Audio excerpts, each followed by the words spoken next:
Good morning, students. Today, our topic is fundamental rights.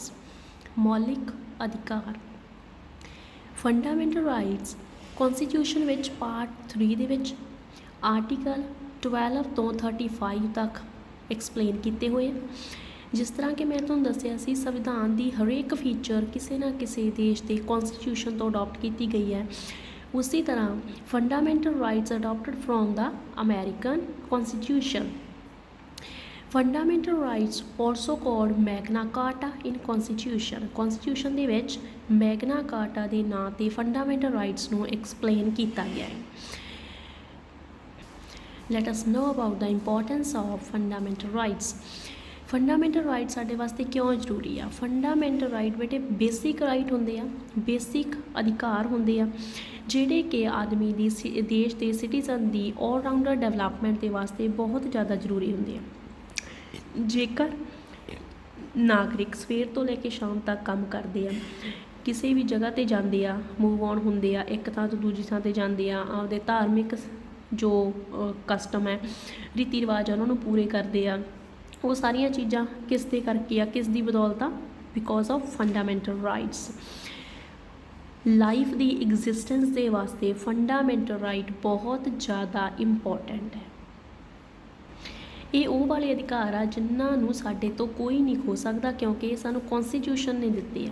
Fundamental rights ਆਪਣੇ ਕੋਲ total 7 fundamental rights ਸੀ, ਜਿਨ੍ਹਾਂ ਦੇ ਵਿੱਚੋਂ ਕਿ ਇੱਕ ਬਾਅਦ ਵਿੱਚੋਂ ਡਿਲੀਟ ਕਰ ਦਿੱਤਾ ਗਿਆ। ਕਿਹੜੇ ਫੰਡਾਮੈਂਟਲ ਰਾਈਟਸ ਸੀ ਆਪਣੇ ਕੋਲ?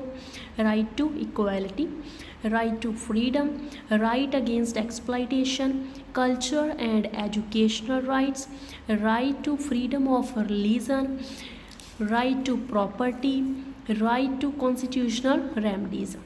ਇਹਨਾਂ ਦੇ ਵਿੱਚੋਂ ਰਾਈਟ ਟੂ ਪ੍ਰੋਪਰਟੀ 1978 ਵਿੱਚ 44 ਅਮੈਂਡਮੈਂਟ ਦੇ ਨਾਲ ਰਾਜੇ ਉਹਨੂੰ ਡਿਲੀਟ ਕੀਤਾ ਗਿਆ।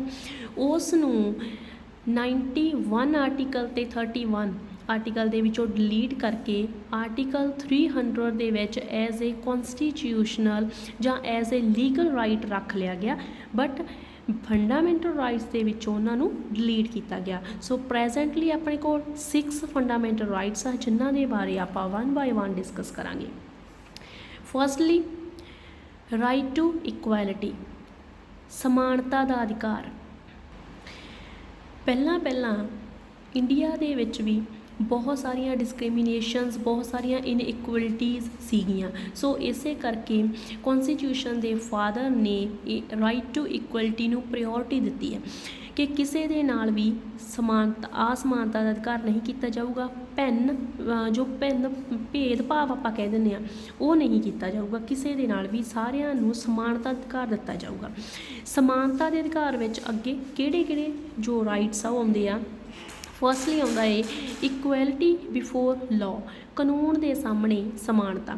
ਸਾਰੇ ਸਿਟੀਜ਼ਨ ਕਾਨੂੰਨ ਦੇ ਸਾਹਮਣੇ ਸਮਾਨ ਹੋਣਗੇ, ਕਿਸੇ ਦੇ ਨਾਲ ਵੀ ਕੋਈ ਡਿਸਕ੍ਰਿਮੀਨੇਸ਼ਨ ਨਹੀਂ ਕੀਤਾ ਜਾਊਗਾ on the basis of race, caste, sex, religion etcetera. Prohibition to discrimination, ਭੇਦਭਾਵ ਦੀ ਮਨਾਹੀ। ਦੂਸਰਾ ਇਹ ਸੀ ਕਿ ਸਾਰਿਆਂ ਦੇ ਨਾਲ ਇਕੁਅਲ ਬਿਹੇਵੀਅਰ ਕੀਤਾ ਜਾਊਗਾ, ਭੇਦਭਾਵ ਦੀ ਬਿਲਕੁਲ ਮਨਾਹੀ ਕੀਤੀ ਗਈ ਆ। ਅਤੇ ਕਿਸੇ ਵੀ ਸਿਟੀਜ਼ਨ ਦੇ ਨਾਲ ਜਾਤ ਪਾਤ ਦੇ ਆਧਾਰ 'ਤੇ ਕਿ ਉਹ ਉੱਚੀ ਜਾਤ ਦਾ ਨਹੀਂ, ਨੀਵੀਂ ਜਾਤ ਦਾ ਏ, ਧਰਮ ਦੇ ਆਧਾਰ 'ਤੇ ਜਾਂ ਕਿਸੇ ਵੀ ਹੋਰ ਆਧਾਰ 'ਤੇ ਡਿਸਕ੍ਰਿਮੀਨੇਸ਼ਨ ਨਹੀਂ ਕੀਤਾ ਜਾਊਗਾ, ਭੇਦਭਾਵ ਨਹੀਂ ਕੀਤਾ ਜਾਊਗਾ। ਨੈਕਸਟ ਇਕੁਐਲਿਟੀ ਆਫ ਓਪਰਚੁਨਿਟੀਜ਼, ਸਮਾਨਤਾ ਦੇ ਮੌਕੇ। ਜੋ ਕੰਮ ਕਰਨਾ ਹੈ, ਕਿਸੇ ਵੀ ਕੰਪਨੀ ਦੇ ਵਿੱਚ ਜਾਣਾ ਹੈ ਜਾਂ ਜਿਵੇਂ ਵੀ ਲੋਕ ਕੰਮ ਕਰਨਾ ਚਾਹੁਣ, ਜਿੱਥੇ ਵੀ ਕੰਮ ਕਰਨਾ ਚਾਹੁਣ, ਉੱਥੇ ਹੀ ਉਹ ਆਪਦਾ ਕੰਮ ਕਰ ਸਕਦੇ ਆ। ਹਰੇਕ ਨੂੰ ਸਮਾਨ ਮੌਕੇ ਦਿੱਤੇ ਜਾਂਦੇ ਆ ਤਰੱਕੀ ਕਰਨ ਦੇ। Opportunity, equal opportunity will be provided to all citizens for employment.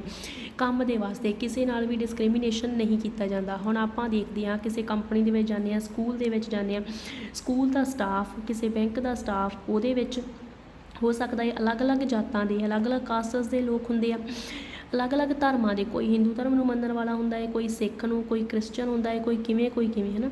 ਤਾਂ ਉਹ ਸਾਰੇ ਲੋਕ ਇੱਕ ਥਾਂ 'ਤੇ ਕੰਮ ਕਰਦੇ ਆ।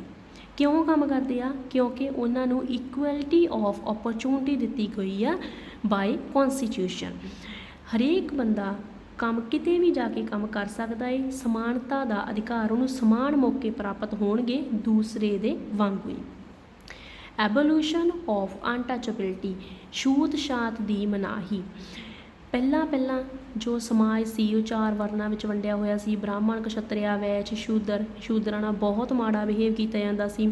ਉਹਨਾਂ ਦਾ ਪਰਛਾਵਾਂ ਵੀ ਕਿਸੇ 'ਤੇ ਪਿਆ ਚੰਗਾ ਨਹੀਂ ਸਮਝਿਆ ਜਾਂਦਾ ਸੀ। ਉਹ ਆਮ ਨੋਰਮਲ ਉੱਚੀਆਂ ਜਾਤਾਂ ਦੇ ਲੋਕਾਂ ਦੇ ਨਾਲ ਰਹਿ ਨਹੀਂ ਸਕਦੇ ਸੀ, ਉਹਨਾਂ ਨੂੰ ਕੌਲੋਨੀ ਤੋਂ ਬਾਹਰ ਰਹਿਣਾ ਪੈਂਦਾ ਸੀ।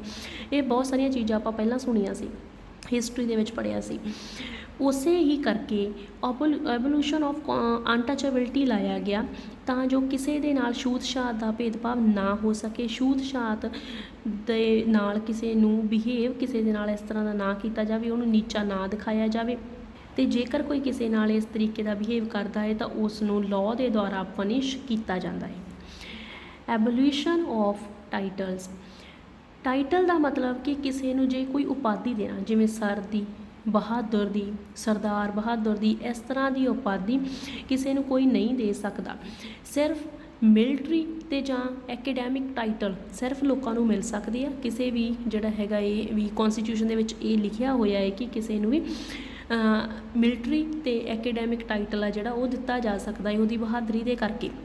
ਬਟ ਹੋਰ ਕਿਸੇ ਸਿਟੀਜ਼ਨ ਨੂੰ ਕੋਈ ਵੀ ਟਾਈਟਲ ਨਹੀਂ ਦਿੱਤਾ ਜਾ ਸਕਦਾ, ਜਾਂ ਕੋਈ ਵੀ ਸਿਟੀਜ਼ਨ, ਕੋਈ ਪਰਸਨ, ਕੋਈ ਆਫਿਸਰ ਹੈ, ਠੀਕ ਹੈ, ਪਰ ਉਹ ਜੇ ਕੋਈ ਹੋਰ ਦੇਸ਼, ਕੋਈ ਹੋਰ ਸਟੇਟ ਉਹਨੂੰ ਇਹ ਖਿਤਾਬ ਦੇਣਾ ਚਾਹੁੰਦੀ ਹੈ, ਟਾਈਟਲ ਦੇਣਾ ਚਾਹੁੰਦੇ ਆ, ਤਾਂ ਉਸ ਨੂੰ ਸਭ ਤੋਂ ਪਹਿਲਾਂ ਪ੍ਰੈਜ਼ੀਡੈਂਟ ਦੀ ਕੰਸੈਂਟ ਲੈਣੀ ਪਊਗੀ। ਪ੍ਰੈਜ਼ੀਡੈਂਟ ਦੀ ਸਹਿਮਤੀ ਤੋਂ ਬਿਨਾਂ ਉਹ ਕੋਈ ਵੀ ਟਾਈਟਲ ਨੂੰ ਨਹੀਂ ਲੈ ਸਕਦਾ। ਸੋ ਰਾਈਟ ਟੂ ਇਕੁਅਲਟੀ ਦੀ ਗੱਲ ਕੀਤੀ ਹੈ। ਰਾਈਟ ਟੂ ਇਕੁਅਲਟੀ ਦੇ ਵਿੱਚ ਇਹ ਵਾਲੀਆਂ ਇਕੁਅਲਟੀਜ਼, ਸਮਾਨਤਾਵਾਂ ਸਾਨੂੰ ਦਿੱਤੀਆਂ ਗਈਆਂ ਹੈ। ਇਹ ਕਾਹਦੇ ਵਿੱਚ ਹੈ? ਇਹ ਹੈਗਾ ਸਾਡਾ ਫੰਡਾਮੈਂਟਲ ਰਾਈਟ